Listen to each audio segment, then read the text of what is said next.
Oke. Assalamualaikum warahmatullahi wabarakatuh. Halo, selamat pagi teman-teman semua. Apa kabar? Semoga kita dalam keadaan sehat selalu dan tetap dijaga semangatnya. Jangan lupa jaga kesehatan dan jangan lupa vaksin, oke? Nah, di pertemuan kali ini kita tidak akan Zoom. Jadi silakan tonton video ini dan pelajari apa yang telah saya berikan informasinya melalui materi pada hari ini. Nah, kita akan membahas sedikit mengenai evaluasi dari tugas yang sudah saya berikan dan jawaban yang sudah teman-teman kumpulkan pada minggu lalu, dan kita akan evaluasi pada hari ini, dan juga saya akan memberikan sedikit materi terkait apa yang sudah kita pelajari atau apa yang sudah kita kerjakan. Oke, silakan disimak dan siapkan cemilan teman-teman ataupun minuman, karena takutnya teman-teman nanti haus ataupun ketika mendengarkan atau menyaksikan video ini, jadi bisa sambil makan dan bisa sambil minum. Oke, sebelumnya saya akan share screen terlebih dahulu. Oke.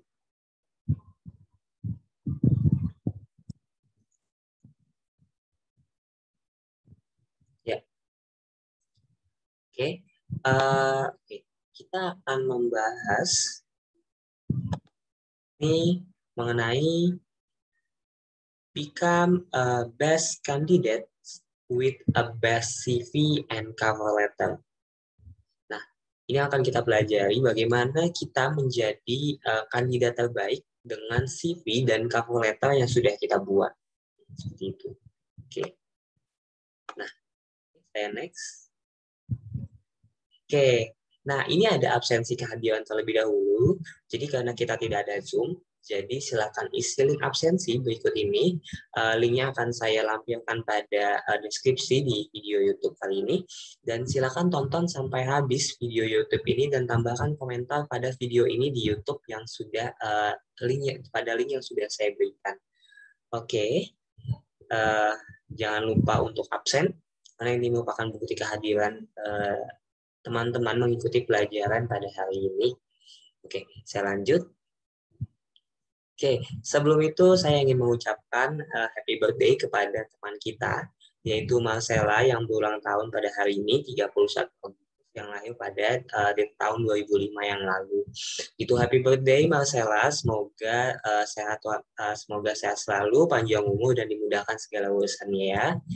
Doa terbaik dari kita semua selaku keluarga besar dari 10 BDP. Oke. Nah, ini ada sedikit quotes. Kamu adalah versi terbaik dari dirimu. Jangan takut untuk menunjukkan semuanya kepada dunia. Berikanlah apa yang menjadi versi terbaik dalam diri kamu, potensi kamu, kemampuan kamu, yang kamu miliki, yang kalian miliki, sehingga jangan takut untuk menunjukkannya kepada semua orang, kepada dunia, karena kita punya potensi masing-masing yang harus kita kembangkan, yang harus kita tunjukkan kepada orang lain, seperti itu. Oke, saya lanjut. Nah, ini ada kita ulas kembali sedikit tugas yang sudah saya berikan di minggu lalu, yaitu membuat CV dan cover letter yang menarik seperti kamu ingin melamar sebuah pekerjaan. Gitu. Nah, ini ada poin penilaian yang menjadi rujukan penilaian dari saya, yaitu yang pertama mengenai isi, yaitu 40 poin, yang kedua kelengkapan informasi 25 poin, yang ketiga bahasa 20 poin, dan yang keempat kreativitas 15 poin, dan waktu pengumpulan 5 poin. Oke, lanjut. Nah, ini kesalahan-kesalahan dalam tugas yang telah dikumpulkan oleh teman-teman semua. Yang pertama, membuat application letter, bukan cover letter. Jadi, teman-teman harus bisa membedakan ya, perbedaan dari cover letter dan application letter. Lalu, mencantumkan foto atau gambar yang bukan diri sendiri. Nah, ini untuk menghindari terkait ketidakpastian ataupun tidak profesionalitas dari teman-teman gitu. Jadi jangan menyantumkan foto atau gambar misalkan kartun atau foto orang lain yang bukan foto atau gambar dari teman-teman. Lalu bahasa masih dicampur nih antara bahasa Inggris dan bahasa Indonesia. Gitu. Jadi ketika saya sudah memberi instruksi untuk mengumpulkan dalam bahasa Inggris, so teman-teman buat dalam bahasa Inggris, jangan dicampur dengan bahasa Indonesia. Kayak gitu. Lalu penggunaan huruf besar ataupun kecil yang tidak sesuai pada tempatnya, saya melihat banyak yang huruf besar semua ataupun huruf kecil semua, bahkan ada yang di depan di awal kalimat menggunakan huruf kecil, tapi di tengah-tengah menggunakan huruf besar dan sebaliknya. Gitu. Jadi harus tahu bagaimana penempatan huruf besar dan huruf kecil yang sesuai. Apalagi kita membuat CV yang merupakan surat yang berkaitan dengan surat resmi dan ditujukan oleh sebuah instansi ataupun perusahaan. Kayak gitu. Lalu, jenis font dan ukuran huruf yang berbeda-beda. Nah, ini perlu diperhatikan ya teman-teman. Ini juga menyangkut kerapian, karena saya banyak berkomentar kepada teman-teman bahwa masih banyak yang harus diperbaiki dalam segi kerapiannya. Dan salah satunya adalah terkait jenis font dan ukuran huruf yang masih berbeda-beda. Lalu, informasi yang dimasukkan pada CV. Nah, nanti kita akan membahas apa saja sih yang bisa kita masukkan informasi tentang diri kita seperti apa yang bisa kita masukkan pada CV. Lalu masih ada bagian yang kosong pada CV. Nah, untuk menghindari bagian yang kosong, sebaiknya teman-teman edit ataupun tambahkan desain yang menarik agar tidak terlihat kosong, atau bisa juga dirapatkan atau diperbesar fontnya kayak gitu. Dan saya juga melihat banyak dari teman-teman yang sudah bisa mempadatkan gitu. Jadi sudah ditambahkan gambar, ditambahkan desain atau diperbesar ukuran fontnya, jadi terlihat tidak kosong pada CV-nya, dan itu sangat bagus sekali.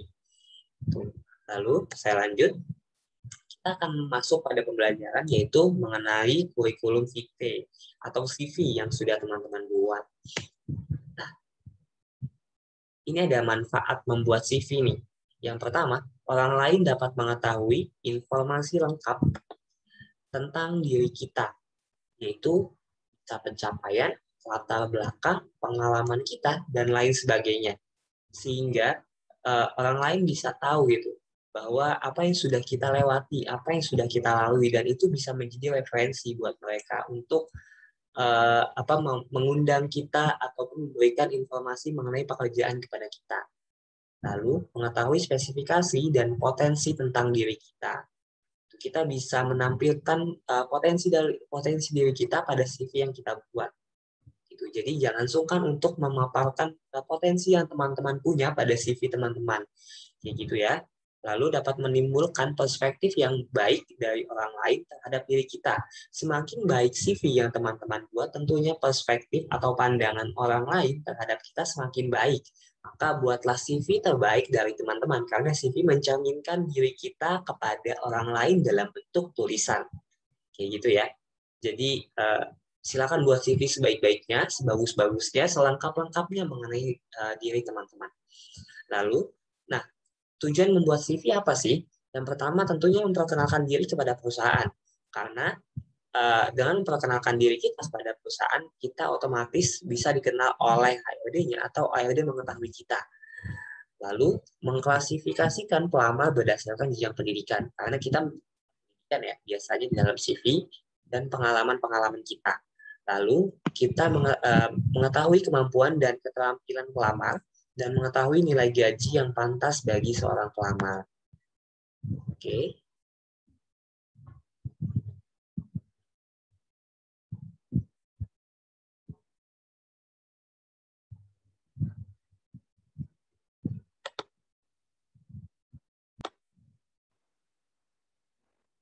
Oke, kita lanjut.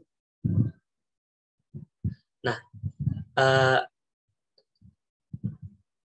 kita akan membahas juga perbedaan CV dan resume nih teman-teman, gitu, karena banyak dari orang di luar sana yang tidak mengetahui perbedaan dari CV dan resume, gitu. Bahkan di dalam CV teman-teman juga masih tertulis my resume ataupun resume saya dan lain sebagainya, kayak gitu. Padahal CV dan resume merupakan sesuatu hal yang berbeda. Nah, CV itu panjang halaman CV bisa mencapai 2 atau lebih halaman. Jadi bisa 2, 3, bahkan 4. Tergantung dari informasi yang disampaikan pada CV. Lalu yang kedua, konten dalam CV biasanya memuat informasi yang lengkap dan terstruktur. Itu makanya kalau misalkan teman-teman lihat CV saya ataupun CV orang lain, biasanya terstruktur ya. Jadi ada biodata, lalu di sampingnya ada pengalaman, ada riwayat pendidikan dan pengalaman kerja, lalu kemampuan. Gitu. Jadi urutannya seperti itu.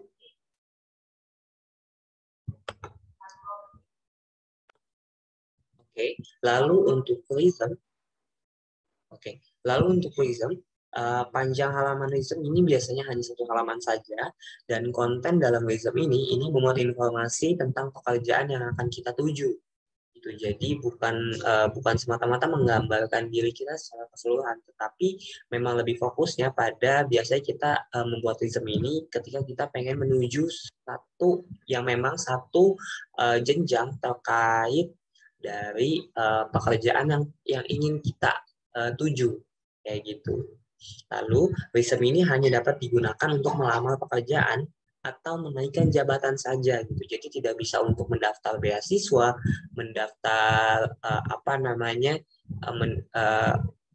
pendidikan yang lebih tinggi dan lain sebagainya gitu. Jadi memang hanya diperuntukkan untuk melamar pekerjaan. Oke. Lalu next.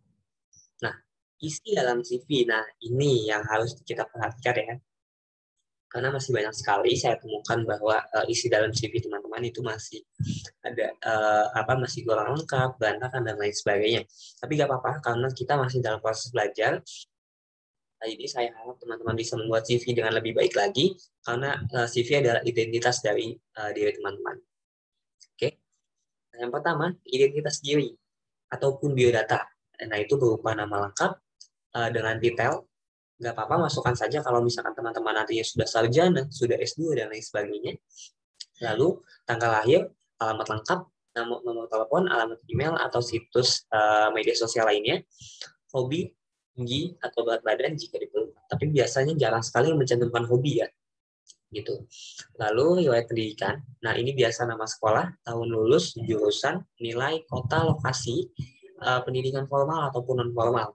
Lalu pengalaman kerja, yaitu ada nama perusahaan, alamat perusahaan, bidang usaha, posisi pekerjaan, tugas pekerjaan, prestasi pekerjaan, dan lama ketika Anda bekerja di perusahaan sebelumnya. Lalu sebenarnya gimana kalau misalkan kita baru lulus nih, Pak, dan kita belum punya pengalaman kerja?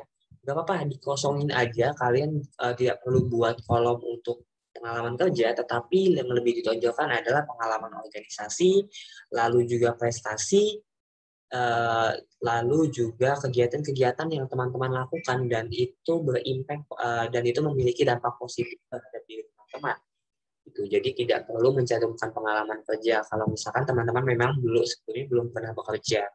Nah, lalu yang tadi saya katakan bahwa pengalaman organisasi dan prestasi juga harus kita tampilkan pada CV kita sehingga lebih menarik dan menimbulkan kesan yang baik terhadap diri kita. Lalu karya kita, kalau misalkan kita memiliki sebuah karya, baik itu kita menulis buku, kita pernah menulis puisi yang memang sudah diakui dan lain sebagainya.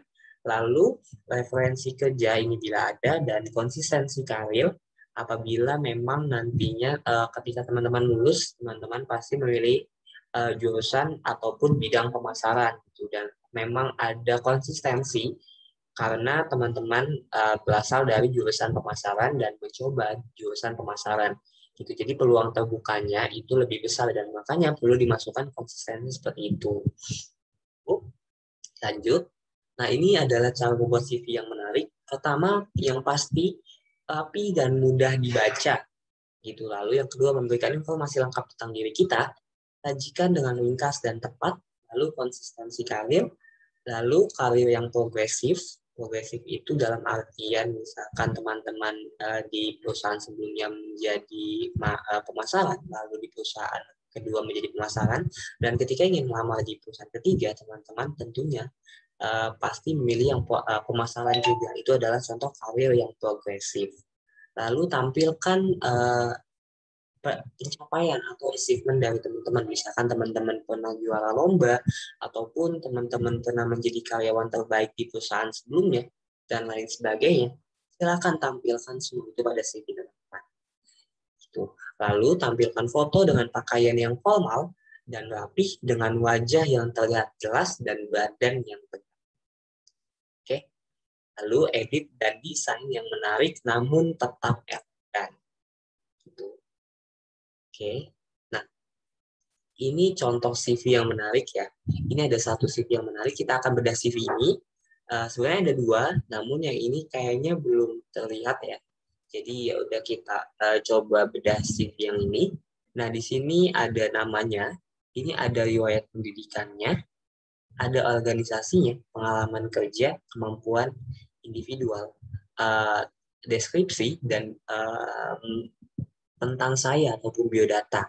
Itu jadi urutannya nih yang harus teman-teman perhatikan. Pertama, biasanya di sebelah kiri membuat biodata kita. Biodatanya bisa berupa kata-kata, di atasnya lalu biodata yang spesifik kayak gini, kan ada alamatnya, ada nomor teleponnya, ada emailnya, dan lain sebagainya. Gitu. Dan di sebelah kanan ya, formasinya adalah, di atasnya adalah pendidikan, lalu organisasi yang pernah kita ada di dalamnya atau pernah kita ikutin, lalu di bawahnya pengalaman kerja, lalu ada kemampuan kayak gitu. Nah, kemampuan ini biasanya bisa di sebelah kanan atau di sebelah kiri ya.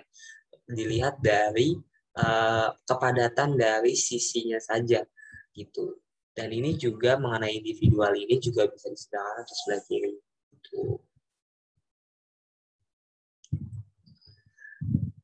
Oke, lanjut. Nah, selanjutnya ada cover letter. Kita akan belajar tentang cover letter. Yang pertama, kita akan bahas mengenai perbedaan cover letter dan application letter. Bedanya apa sih? Karena saya juga banyak berkomentar terkait cover letter dan application letter ya. Jadi ada sedikit perbedaan nih. Jadi bagi teman-teman yang kemarin masih membuat application letter, silakan diperbaiki, silakan direvisi karena ada perbedaan antara cover letter dan application letter. Nah, yang pertama, kalau untuk cover letter, memuat riwayat pendidikan tertinggi. Jadi misalkan kalau teman-teman lulus SMK dengan jurusan pemasaran, tampilkan itu pada cover letter teman-teman. Saya lulusan SMK Negeri 3 dengan jurusan pemasaran. Ataupun saya lulusan S1 dengan jurusan pendidikan bisnis. Kayak gitu. Jadi ditampilkan ya pendidikan tertinggi dan kemampuan yang dimiliki.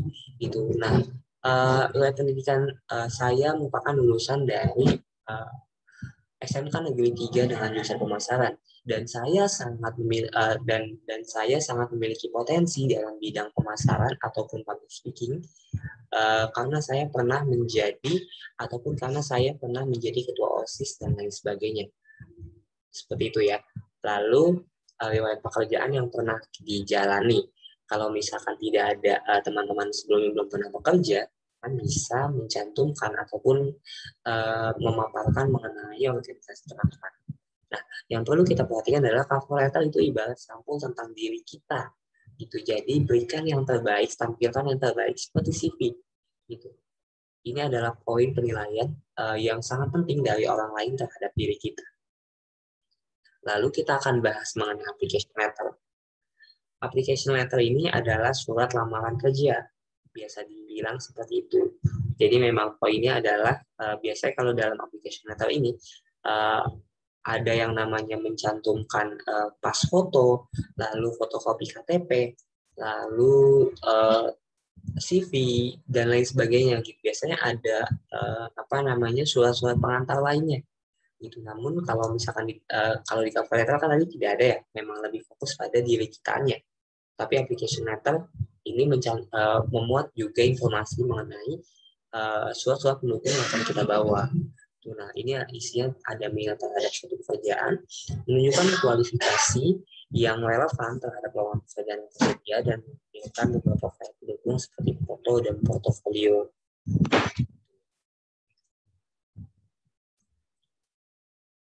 Oke, lalu kita lanjut. Nah, mengapa perlu membuat cover letter nih?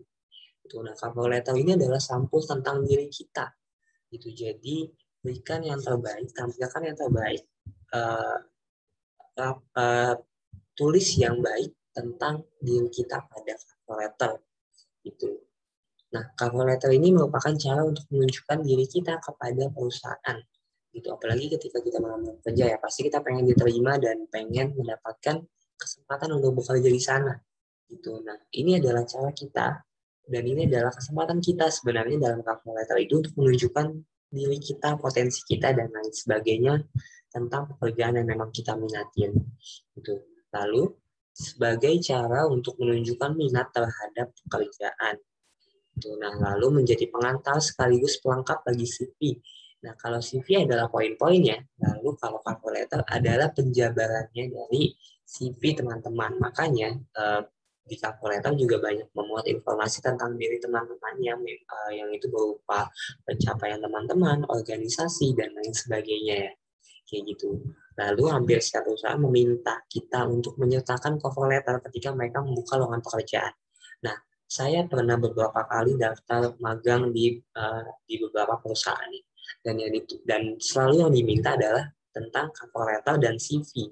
Jadi bukan cover letter dan application letter, maksudnya CV dan application letter.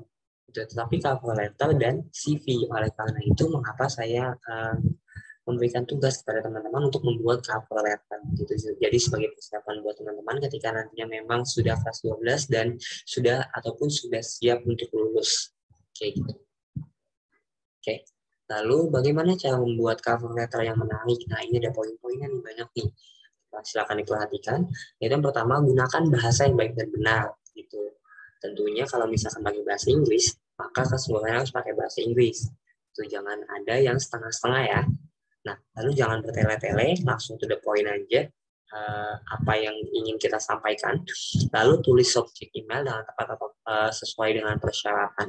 Biasanya ada di atasnya, ada misalkan subjeknya misalkan terkait, di atasnya itu ada tulisan cover letter, dan nama kita beserta alamat kita. Lalu ketahui siapa yang kamu kirimi cover letter, dalam hal ini nama recruiter atau HRD, dan di bawahnya itu biasanya kita ada tulisan kepada yang terhormat atau dear manager, HRD manager dan lain sebagainya. Nah, apabila tidak misalkan atau pakai nama dear Bapak Nur Faizi, PT bla bla bla bla, seperti itu. Kalau misalkan kita tahu nama recruiternya atau nama HRD-nya.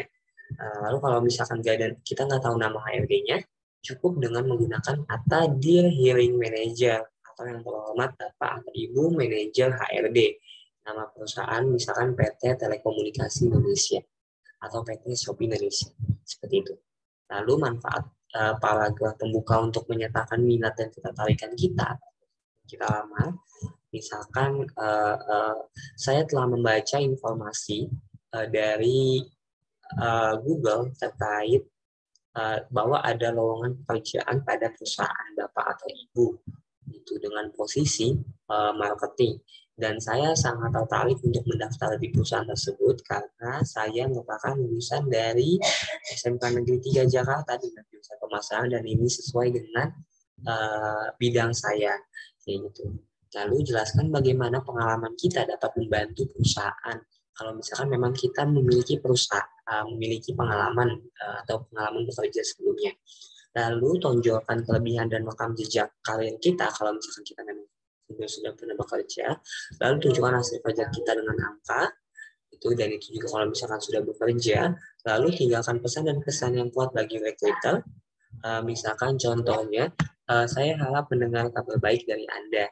Jadi kita memang kita berharap kita dipanggil ataupun kita diberikan kesempatan untuk selanjutnya bertemu dengan HRD untuk menyampaikan tentang diri kita. Dan yang terakhir adalah pastikan tidak ada typo karena saya juga melihat banyak dari teman-teman yang tadi masih typo tulisannya. Jangan sampai ada yang typo ya. ada yang salah nulis, itu harus benar-benar diperhatikan dan diteliti ya. Oke. Nah, ini ada contoh cover letter, kita akan bedah ini. Dear Mr. Adit. Nah, ini adalah contoh dari manajernya, misalkan manajer HRD-nya, karena dia sudah tahu nama yang ditujunya.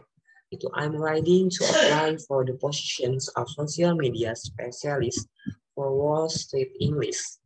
I have 2 years of experience with the related field.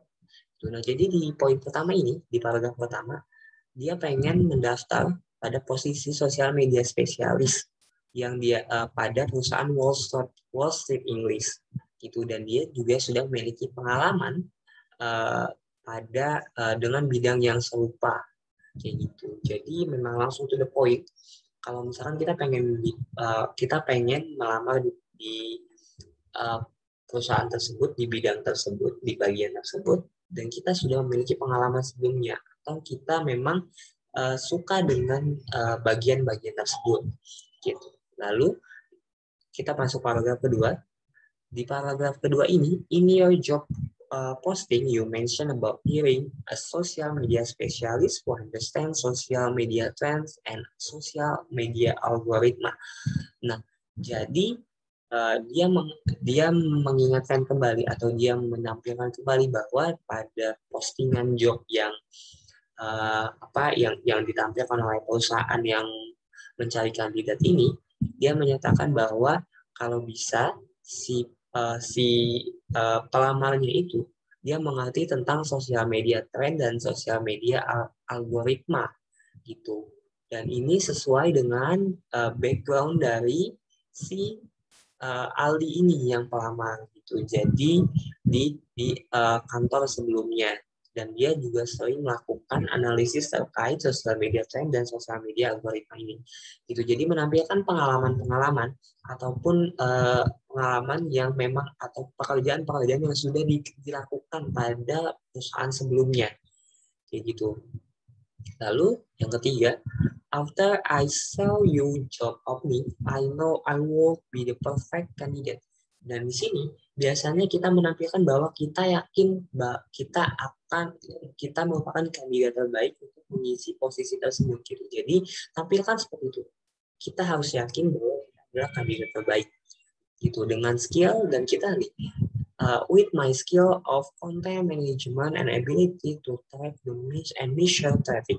Itu jadi kita di sini di paragraf kedua ini kita tampilkan skill yang kita punya.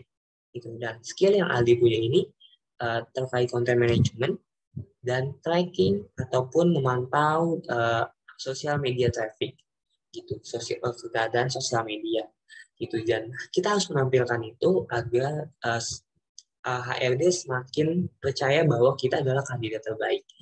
Dan yang paragraf keempat, I hope I can hear from you soon. Gitu. Jadi di sini Aldi yakin bahwa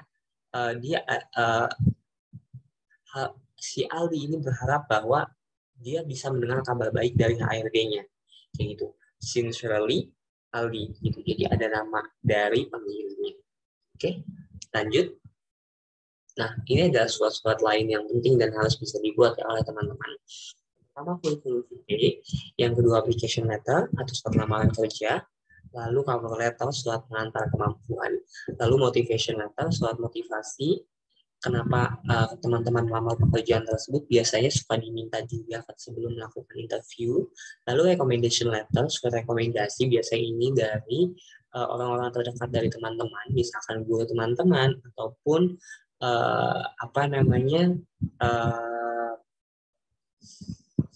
atasan dari teman-teman pada perusahaan sebelumnya. Lalu portfolio letter, surat portfolio atau resignation letter, lalu surat pengunduran diri.